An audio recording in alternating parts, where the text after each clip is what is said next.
You need a minute to stop being blind. All right. Yeah. It's digital assault. Okay, here it comes. All right. Jorge, you were introduced in the panel as having gone from one island to the other. Yeah. How hard has it been to go from shooting in Oahu to shooting in Vancouver? Well, I mean, I miss Hawaii a lot. I'm going to go there for vacation for a couple weeks now. So Vancouver's a beautiful place, and I love getting to shoot there. It's really hard to trump Hawaii, though. So, Hawaii is still going to be a very special location to get to work in.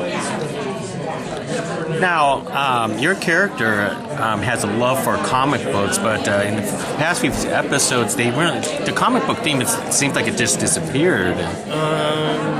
Yeah, I mean, it hasn't.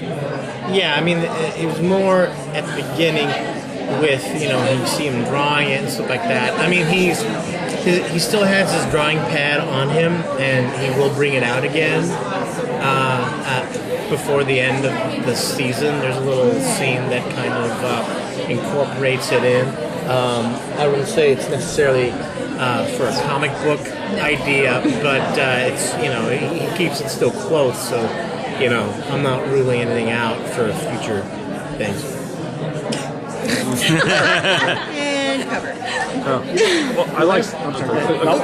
Okay, so I like Doc because he's like an academic. He's a non-fighter. Right. He's a lover, not a fighter. Not a fighter. Yeah. Exactly. Yeah, because I saw you giving the eyes of love over there on the press line.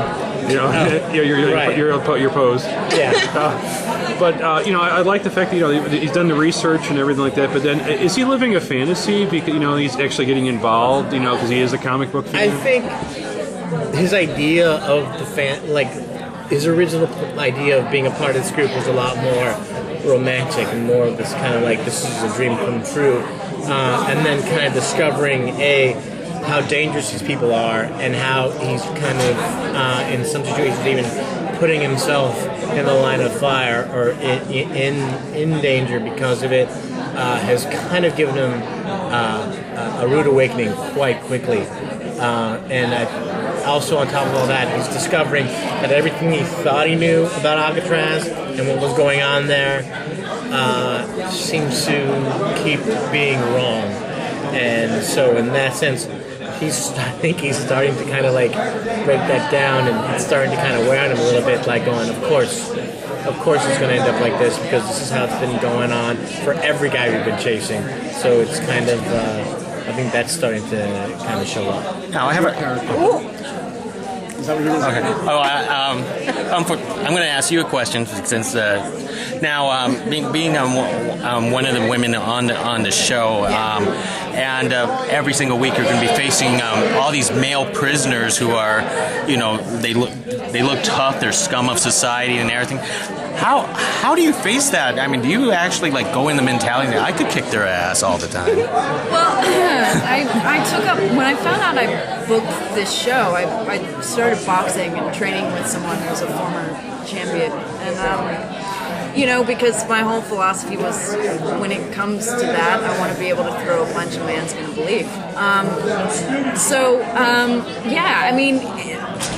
It's a little. It's choreographed and acting, right? So it's not too hard. It's not too far of a stretch to go. Yes, I'm totally going to kick this guy's ass. It's going to be awesome.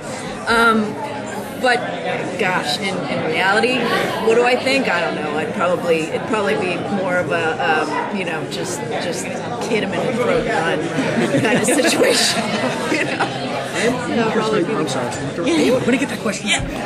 He talked about how his characters changed, as things have happened in the season. How would you say your characters changed and evolved as the stories have unfolded? I think for this first season, I think it was kind of more about showing the audience what this team is up against and the kind of people that they have to catch. I think that if we go to a second season, you'll see more of an evolution of sorts of who Rebecca was, because she's pretty much the same kind of person throughout this season because she's always been solving crimes. The only difference is that of the supernatural effect. But these people are no different in as far as her being able to solve crimes and catch criminals than what she does in her everyday life. Yeah, we kind of hit the ground running Right. in this season, and as these last few episodes that air, we kind of suddenly, Dr. Rebecca, get more included into what's going on behind the curtain, and I think that's really, where the team is formed. It's almost like, in a sense, that this is kind of like that first Star Trek episode that JJ did, where it's like it was like the formation, episode. And it's like, okay, now we're ready to take them It's kind of on. like season 1 is the cause, and if we go to season 2, that's the effect. It's like As far as I think when it comes to finding out more about who Dr. Rebecca are. yeah, we're cutting our teeth on the guys who are in San Francisco, but who knows? People could be coming back all over the world next time and stuff.